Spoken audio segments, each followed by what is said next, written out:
And now, live from the Ford Studios in downtown Canton, here is your host for the Cleveland Sports Report, Nick Brolis.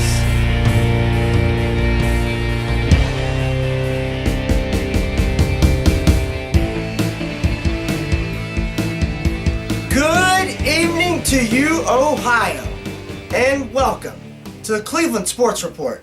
And we are your home for Cleveland Indians baseball, your cable home for Cleveland Browns football, and, of course, your sister station for what looks like to be the rejuvenated Cleveland Cavaliers.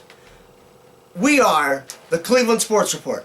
Hi, I am your host, Nick Brolis, and certainly it's an absolute pleasure to come to you for the first time on a Sunday afternoon. I really appreciate your viewership, and we have so much to talk about over this past week's actions of what's happened, and I'm very glad that you're able to come in and check me out for 3 hours as we get to talk sports. And of course, we're going to talk about the Browns, the Cavs, even a little bit of Ohio State, and spring training has officially started out in Goodyear, Arizona for the Cleveland Indians. So, with that being said, phone number 330-555-2821, Twitter followers @mbrolis, and I know some of you just last week were telling me how you're having a hard time spelling my name out so that you can follow me. Here it is, B as in boy, ROULIS. So, there's the Twitter handle for you, @mbrolis, and of course, feel free to email me, nickbrolis8404@yahoo.com. And certainly, as I just said, we are going to start off with the Cleveland Browns. Breaking news earlier this week as Joe Banner and Michael Lombardi officially got the boot from Jimmy Haslam. I'm sure that a lot of you guys are very happy to know about that. Me personally, I was ecstatic when I got the news. I was absolutely ecstatic. And the reason why I was ecstatic is because I'm sure you guys have noticed that with the different press conferences that the Browns have had ever since Lombardi and Banner were brought in, where's Lombardi at? He was not in the press conferences. I think maybe one or two I seen him in, and even those, he barely talked. It was just as if he was just there to, enjoy the show, so to speak, and let Haslam and Banner talk. And that was a red flag for me personally. When I see that your three guys are having a press conference, I really want to see that you are all three talking. I want all three of you to talk, and I want to hear your opinions. I know you guys are all on the same page, but that was a red flag for me. It seemed to me like Joe Banner was the one that was, I guess you say, running the show, so to speak. And Haslam, of course, is just being there to support him, and obviously with that big checkbook, just helping out with any moves that they had to make. So, of course, I want your guys' opinion, 330-555-2821. But, here's the thing. When Lombardi was brought in, a red flag was brought up for me in terms of this guy's been on the NFL Network as an analyst for, I think it was 5 or 6 years. Nobody wanted him. There's a reason for that. There is a reason why out of 32 teams, he didn't go to any one of them. He wasn't wanted. He wasn't wanted by any one of them. And we took him. There's a reason for that. And then when Banner decided to leave Philadelphia to come here, don't let it fool you that he's saying how he was the one, the architect for the most part, that helped build the Philadelphia teams over the last 10 years. Andy Reid had a lot to do with that. A lot. With that being said, shortly after Jimmy Haslam had his press conference and announced this, Ray Farmer, the assistant GM, was put in the role of now full GM. I, for one, like this move for many reasons. Every team he's been at, he's been part of winning culture, and I know that doesn't say a lot because we've done that before, but he has been a part of talent evaluation at teams that have succeeded. The Kansas City Chiefs, perfect example. Look where they're at now. He was a part of all that and rebuilding them. So I really like that a lot. Of course, I want to know what you guys have to say about it. I'm very, very, very sure that you guys are going to have some pretty good stuff for me tonight on tonight's show. We got 3 hours. Awesome, in my opinion. Now, we're going to move to the Cavaliers because I want to make this intro very short for all you guys because I want to give you guys more time than what I usually give you. So we're going to move on to the Cavs next. Cavaliers now 20-33. Isn't it funny how all of a sudden they fire GM Chris Grant and make David Griffin the new GM, acting GM that is, and now all of a sudden they've won, there was it 5 in a row now? Amazing. It makes you wonder what's been going on internally with the Cavs because we all heard about how Waiters and Irving haven't gotten along too well. And we heard about, you know, the stuff that was going on a couple months ago where there was an altercation in the locker room between Waiters and Irving and Thompson and how Waiters accused Thompson and Irving of doing the whole buddy ball thing on the court. But it's funny how all of a sudden the body language has changed, the pickup and the play has changed, all this for the better. It's very funny to me. I'm very suspicious of that. And for those of you that watched the Cavs up in Detroit the other night, get a huge win, even though Detroit's not the best team, got a huge win up in Detroit, always had a tough time going up there and winning.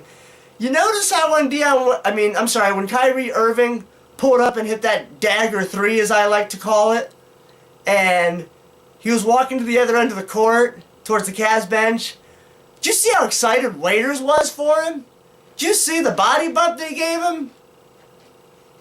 Think about it. I didn't see any of that going on during the Chris Grant era. Think about that. Just like I said, the whole body language has changed with this team.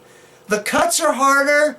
It seems like they're wanting to play for each other as opposed to just for themselves.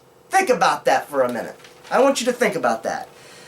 Now, with that being said, it's been NBA All-Star Weekend. A couple Cavs have been in different festivities. Dion Waiters in the skills competition, Irving in the three-point competition, and of course Irving will start tonight's game for the All-Stars alongside Dwayne Wade.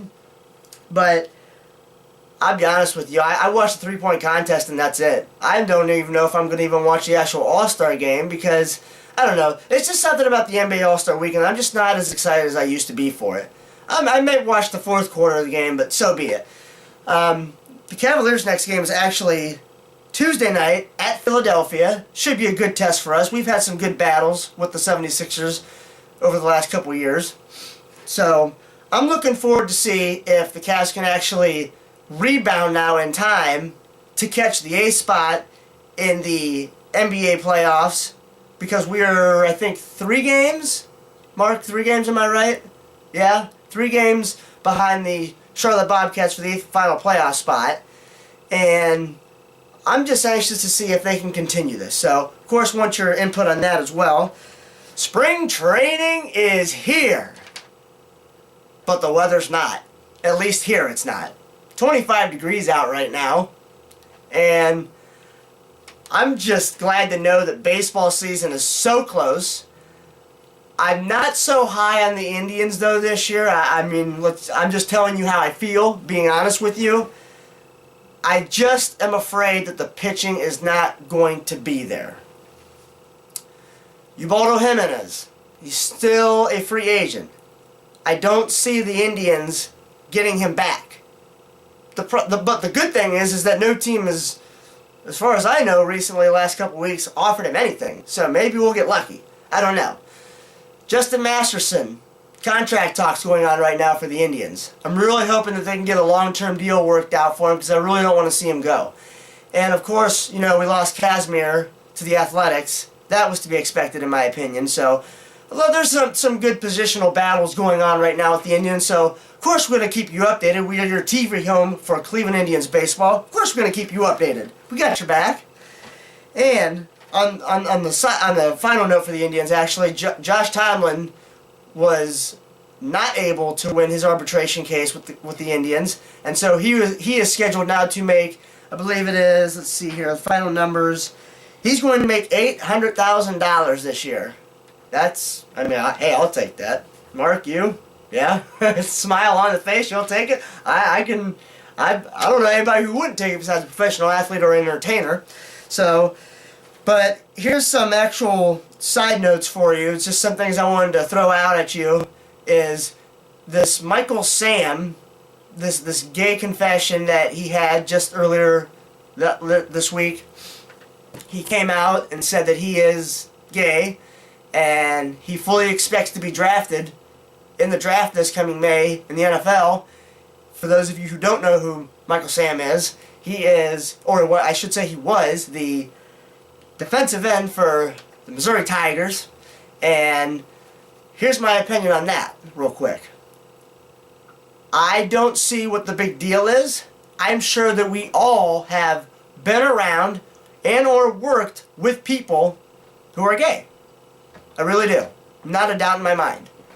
And I think the big problem with this is actually us in the media.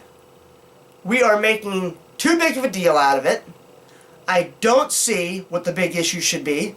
I don't think you should act any differently than what you would if they were straight. I don't see the big idea. I don't see the big deal, I should say. Me personally, you should be able to live however you want, and people shouldn't judge you. That's not for us to judge you. So, obviously there's going to be some people that are in these locker rooms for the NFL that are uncomfortable with it. But I think that the media is making too big of a deal out of it. And I mean, as long as the guy's not going around the locker room hitting on other guys, I certainly hope he wouldn't. I just don't see the problem in it. So you let me know how you feel. That's how I feel. And that's that with that subject. Also, Ohio State was victorious over the Illinois Fighting Illini, 48-39. They now host Northwestern this coming Wednesday at 7 o'clock. So those are the topics of discussion today. The Browns and the GM situation, the Cavs and their record, and their recently better than expected play, I guess is what you would say. And anything else you want to talk about. Let's talk sports for 3 hours. How could that not be fun? Please, call me at 330-555-2821. Tweet at me at mbrolis. And email us at nickbrolis8404@yahoo.com. I want to hear from you guys. We'll get to the phone lines to you right after this.